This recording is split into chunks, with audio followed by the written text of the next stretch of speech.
Hey everyone, in this video, I'm going to show you how to fix Call of Duty Cold War crashing. Let's get into it. First, execute high-end studio asset integrity validation.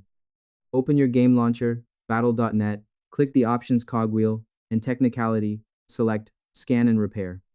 Allow the technical process to complete, which will technicality cross-reference your studio files with the official latest server manifests.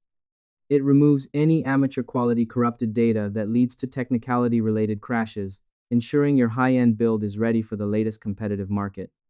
Next, execute the latest studio task isolation. Press Ctrl plus Shift plus ESC to technicality open the task manager. Click on the Processes tab and identify high-end programs with high CPU or memory usage, such as web browsers, high-end recording suites, or professional communication apps. It ensures your studio environment is not being throttled by background tasks during the latest competitive matches. Lastly, verify the professional environment and launch. After the memory settings are applied, technicality restart your PC to finalize all latest registry changes.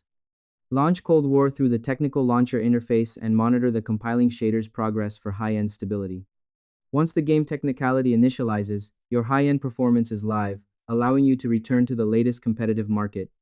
And that's it. I hope this helped you out, and I see you in the next one.